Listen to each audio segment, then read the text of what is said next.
árboles caen, se levantan, auxilio en una aturdida intimidad que intimida. Al amanecer digo, hay que sacar la poesía a la calle, la poesía a la calle. Los poetas riman, rimo a veces, brazadas de sigilos que vienen de adentro. Hay que sacar la poesía a la calle, la poesía a la calle, la poesía a la calle. ¡Poesía!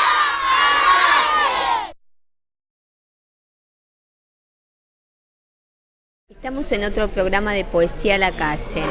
Este programa se dedica a difundir a cada poeta del interior, desde Jujuy a Tierra del Fuego.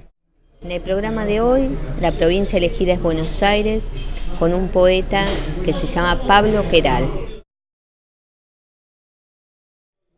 Hola Pablo, ¿cómo estás? Muy bien, gracias Claudia. Contanos, Pablo, ¿cómo surgió en vos la poesía? Porque aparte sos médico, ¿no? ¿Y cómo unís la medicina con la poesía? Bueno, no sé si la uno, pero tal vez tengan ecos o repercusiones una en la otra. O fíjate, yo soy médico homeópata, que tiene que ver con una parte de la medicina que no es tan ortodoxa como la alopatía, y busca fuentes a través de los reinos animales, vegetales, minerales, incluso hasta saber, tener más sabiduría, conocer al hombre. Por eso hasta estudiamos filosofía, para poder comprender al hombre y poder curar con los remedios homeopáticos. Y esto te lo digo porque tiene algún punto de contacto con el sentir poético, ¿no es cierto? Como una búsqueda. Son búsquedas distintas, pero al fin son búsquedas, ¿no? La poesía más en el campo de una esencia, de querer poder desarrollar el ser de cada uno, ¿no? ¿Y en vos cómo surgió esa búsqueda? Bueno, es difícil, viste que en la vida tiene todo un cónclave, o sea, las cosas se van suscitando y a lo mejor uno llega a un punto que dice cómo llegué a este punto. Entonces son un poco las circunstancias y uno saber o colocarse ante las circunstancias y elegir el camino cuando puede. Y pienso que es así, un poco al azar, como decía Malarmé, un golpe de dado jamás abolirá el azar, y un poco el destino y un poco la voluntad de uno de ir hacia un lado, ¿no? En este caso, de descubrir esas cosas no tan visibles, digamos, esas cosas que no son las cotidianas, visibles, sino lo que hay debajo, ¿no? Pero ¿en qué momento apareció en vos este bichito de la poesía? Porque es como, yo siempre represento a la poesía no como un bichito que de repente te toca, te pica y se te mete dentro, ¿no? ¿Cuándo fue la primera vez que vos de chico leías poesía? ¿Cuándo fue la primera vez que te llegó? Esos bichitos inoculadores que te van provocando y te van desarrollando la actividad hacia la escritura y la lectura, ¿no? Y yo creo que de chico yo ya empecé a escribir, así digamos a los 10, 11 años, hacía como una saga de una aventura, creo que era un leñador, y hice una saga bastante prolongada en un verano, recuerdo haberlo hecho. Después las cosas quedaron ahí, he leído sí los libros de la colección Iridium, de la colección Capeluz, Sandokan, bueno, todos esos, toda la colección esa que hemos leído casi todos, ¿no? Retomé la escritura alrededor de los 19, 20 años, ya estando en la facultad como alumno de medicina. Y ahí sí, ya directamente hacia la poesía. Mis lecturas de poesía en ese momento, digamos, las lecturas que tenían no eran muy intensas. Si bien mi madre, que fue una de las primeras en recibirse de licenciada de Historia del Arte en Facultad de Filosofía y Letras, tenía una biblioteca muy frondosa. Yo leía, pero a veces omitía, no, iba más por el lado del cine o del teatro, pero mis lecturas, como te decía, hasta ese momento eran las comunes de un muchacho de 19, 20 años que no se dedicara a la literatura, como Germán Gess, algo de Sábato, las novelas fantásticas de Ray Bradbury, bueno, no recuerdo, pero algo muy, muy básico, digamos, no profundizaba, leía por el gozo de leer. Pero después, sí, ya te digo, alrededor de los 20 años surgió en mí esta actitud de la escritura, o sea, de sentir, de tener una sensación y querer transmitirla. En este caso, en el papel. Y bueno, ahí empezaron los primeros poemas, pero sin tener una actitud demasiado crítica, sino que eran poemas más bien exonerativos o poemas donde yo podía dibujar o pintar algo que se me ocurría o que veía. Después ya más adelante, yo te diría más o menos por los años 80, 81, 82, 83, sí, ahí empecé a hacer una escritura, digamos, a hacer el oficio de la escritura. O sea, a tomar la escritura como un oficio, de una lectura permanente y constante de los distintos autores que me podían interesar, y una escritura más pautada en el sentido de más intensa, más horaria, digamos, con más frecuencia, como si fuera una ocupación, un oficio, ¿no? Vos, de esa primera escritura, ¿no?, de tus comienzos a la escritura de ahora, ¿qué sentiste en esos primeros momentos y qué sentís ahora cuando escribís un poema? ¿Lo mismo? No, evidentemente creo que es distinto. Si bien la satisfacción última, esa especie de plenitud que uno siente, o disconformismo, o lo que sea, pienso que se igualan en algún punto, pero el camino hasta llegar a eso es distinto.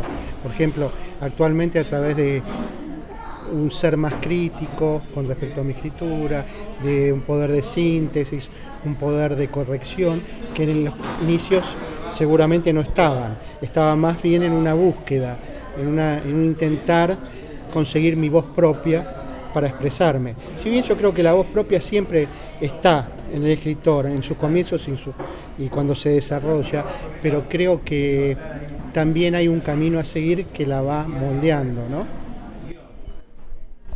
¿Y en qué se caracteriza esa voz propia de la que hablas? Esas son preguntas difíciles las que haces vos, Claudia, porque realmente hablar de uno mismo a veces es muy difícil. No sé, mi voz propia es, yo pienso que cada uno tiene su voz propia con sus determinados matices. No sé, últimamente, ya hace mucho tiempo, yo elegí el camino de una escritura, digamos, de rupturas, una escritura, como dicen algunos, de poder fluir, ¿no? La parte yoica, el fluir del yo, o sea, poder sacar afuera distintas sensaciones y no hacer una escritura, digamos, de principio a fin, o sea, como si fuera un camino de viaje pautado y esperado, sino tratar de hacer algo, como decía Cage, o sea, no escuchar un sonido aislado, sino escuchar todos los sonidos, incluir en su mundo de la música, incluir en el mundo de la poesía todos los sonidos posibles. Por eso intento hacer, como decía también Aldous Huxley, hasta 6, 7 líneas de pensamientos a la vez, pero tienen que tener una coherencia, una conexión, porque si no, se pierde la fijeza o se pierde la hilaridad en la lectura o en la transmisión, ¿no? Tiene que tener algún hilo, y eso es lo que pienso que es lo más difícil de unir en este tipo de poesía. Que ya te digo, no es una poesía, es una poesía que trata de desarrollar los sentidos. Hay que sacar la poesía a la calle, la poesía a la calle, la poesía a la calle. que sacar la poesía a la calle, la poesía a la calle, la poesía a la calle. Hice un agujero para mirar y no pude parar, no pude seguir hasta que el cuerpo sacó del cuerpo todas las prisiones de esa cintura negra y quedó solo este cielo azul del viaje en moto, en el aire. Los tiempos cambian los sitios del juego que desliza la infancia a orillas que no se pueden alcanzar. Deja la sortija en el vacío que borra su existencia, suspendida en ese cortocircuito del inconstante, donde el viaje falla en ese zozobrar. Húmedos oxidados dejé mi vida colgada bajo la lluvia color metal, entre esos días de nubes imposibles deshechas, casi pájaros con su azul borrascoso en el manto de otro precipicio. Y en ese desarrollar de los sentidos, ¿cuáles son los ejes? ¿Vos sentís que tenés ejes que se van como repitiendo y como son una constante a lo largo de todos estos años que estás escribiendo? Bueno, yo trato de no repetirme, en el sentido de que cuando elijo un libro, una unidad temática sobre qué escribir, me dedico, por ejemplo, cuando escribí El Padre, me dediqué a esa relación amorosa con mi padre. O, por ejemplo, otro libro, Perfume Animal, traté de volcar todo lo que yo sentía o vivía de animalidad en el ser humano, ¿cierto? O sea, tratando, o por ejemplo el libro Late, es un libro muy de latidos, muy sanguíneo, muy de pasiones, digamos. O sea, traté de dar con la escritura esa sensación del latido, de lo que late. Entonces cada libro tiene una unidad temática y posiblemente ahí repita en distintas variedades lo que yo soy, digamos. Pero trato de cambiar de temas y por ahí también de cambiar de palabras. Como sabés, nuestro elemento de construcción es la palabra, pero utilizar la palabra no para que sea una palabra bonita. Lo que yo digo, hay como si hubiesen 3 niveles de escritura, por decirlo de alguna forma, por decir niveles. Diría un primer nivel, un primer estado, el brillo de las palabras, ¿no?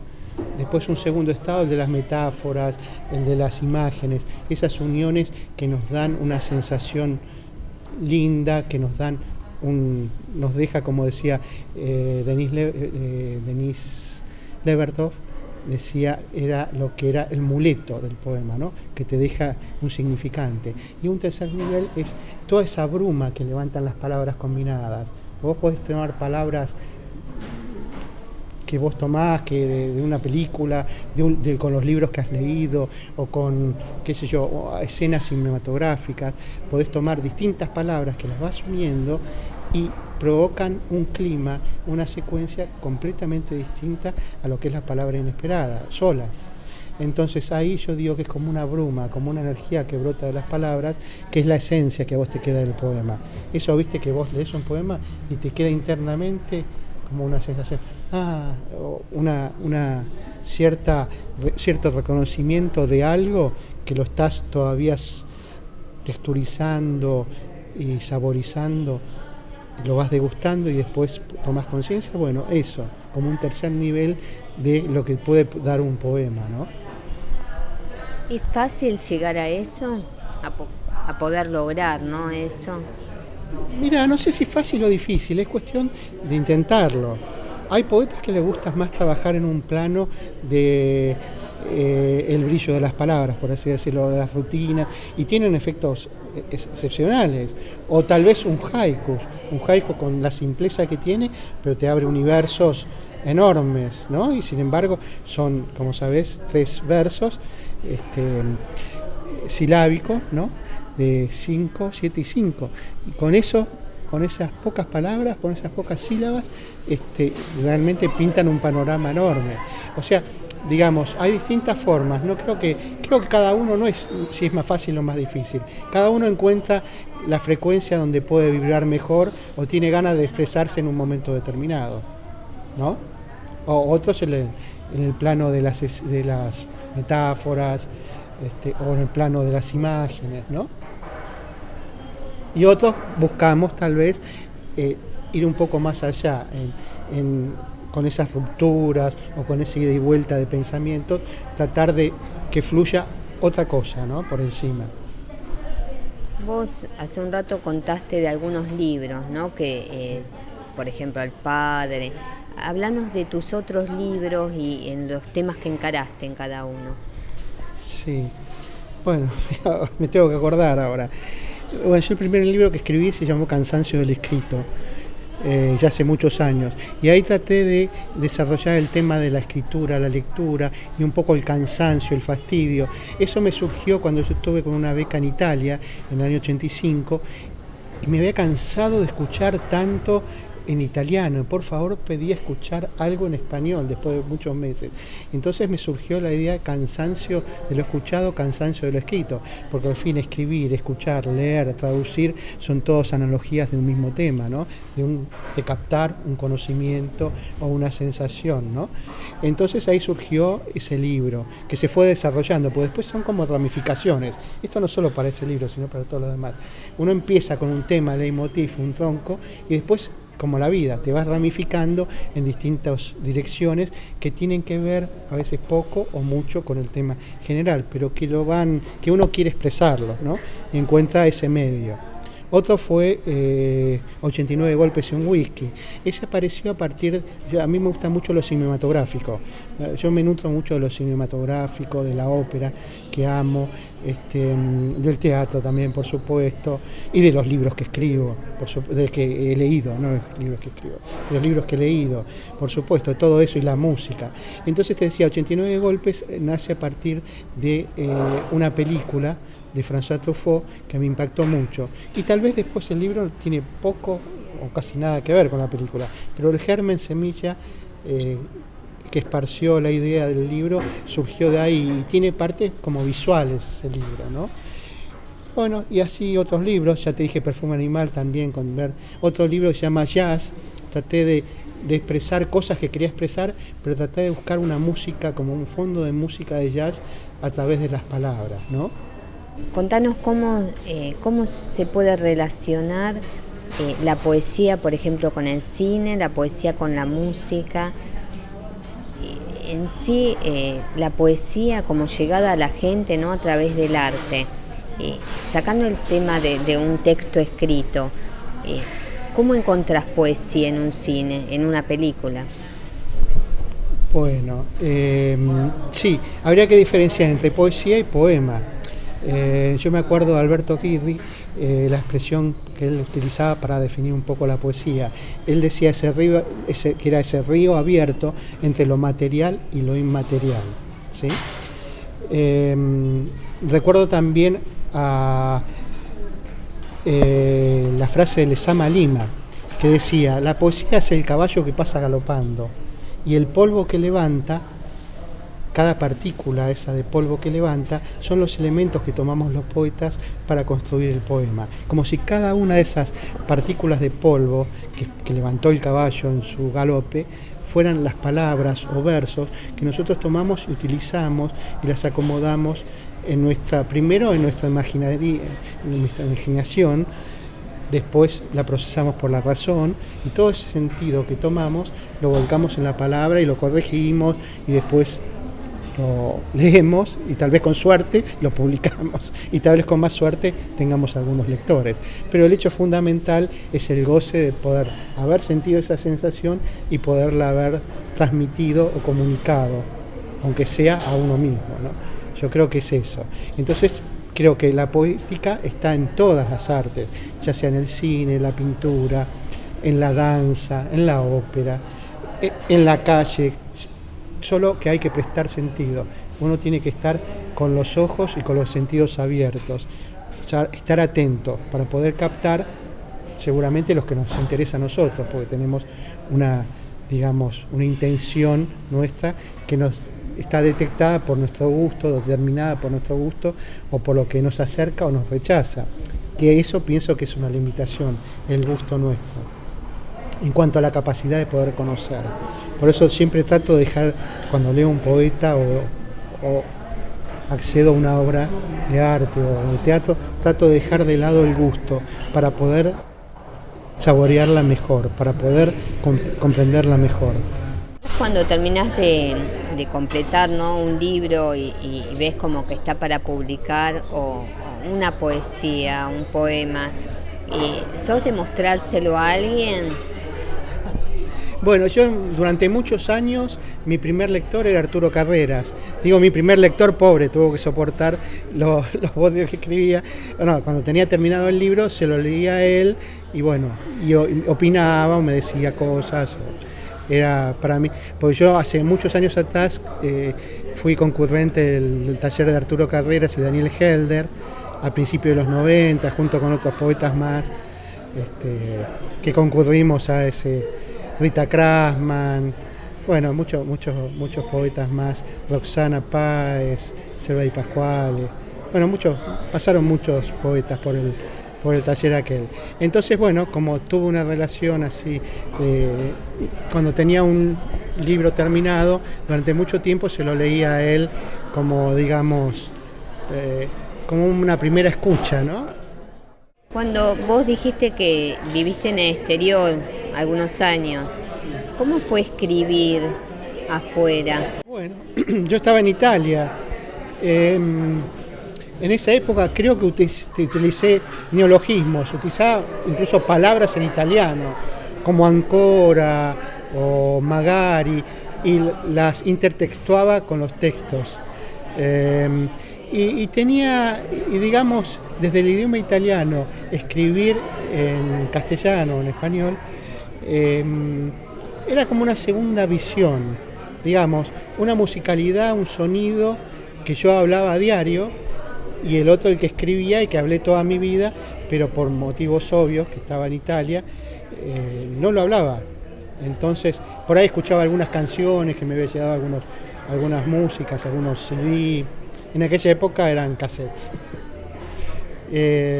Tenía un contacto con el idioma, ¿no? Pero sí, era otra forma distinta de escribir. ¿La poesía qué rol ocupa en la sociedad, en la actualidad? ¿Para vos ocupa algún rol? Sí, para mí por supuesto que sí, pero no creo que sea lo que ocupa para el mundo. Para el mundo creo que es un lugar vetusto, un lugar platónico, un lugar... en algunos casos lo valoran al poeta, por ejemplo, cantores, por ejemplo, Joan Manuel Serrat hizo mucho para lo que es la poesía, por ejemplo, le hizo vender en la década de los 60 a Losada 1 millón de libros de Miguel Hernández, y primero Machado, después Miguel Hernández. O sea, es una difusión, una forma de poder entrar al amplio mundo de la poesía, pero creo que, digamos, el lugar que ocupa la poesía no es el de la poesía verdadero, ocupa un lugar de poesía, lo que para la gente es poesía, que es un nivel, digamos, un umbral inicial de la poesía, no una profundización en la poesía, en distintos tipos de poesía, en distintas formas, que probablemente lo enriquecieran más a esa persona, ¿no? Para vos, ¿qué es la poesía? Y la poesía un poco te dije, ¿no? A través, lo dicho de Sama Lima, por Girri, pero pienso que la poesía también te tiene que revelar un secreto, un misterio. Eso también lo decía un poeta que era médico también, William Carlos Williams. Te tiene que revelar un misterio. También William Carlos Williams decía en un poema, creen que para mí la poesía es un hobby. Nada que ver, qué cosa más horrible, ¿no es cierto? O sea, es todo lo contrario a eso. Tal vez la poesía sería el amante de las palabras, el amateur de las palabras. El amateur, qué linda palabra, ¿no? El amante de las palabras. Y a través de allí ir hacia los mundos que te lleva la poesía, ¿no? Muchas gracias, Pablo. No, gracias a vos, Claudia, y te agradezco profundamente este espacio de dar a conocer los poetas, que es tan necesario para los poetas, para la poesía y para la gente en general, que va a ser reconocido siempre, y en un momento va a haber un clic, una vuelta de tuerca, y se va realmente a valorar mucho más todo lo que es la poesía. Y vos, con todos estos trabajos, realmente estás ayudando muchísimo a que se provoque ese quiebre para bien de todos. Muchas gracias. Como siempre digo, poesía de todos y para todos, poesía que salga a la calle, que se entremezcle entre la gente, poesía con ruido, sin ruido, eso es poesía.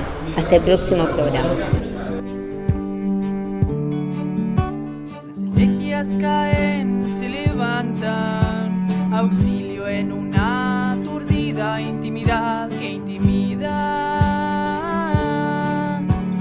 Al amanecer digo, hay que sacar la poesía a la calle, la poesía a la calle. Sus poetas riman, rimo a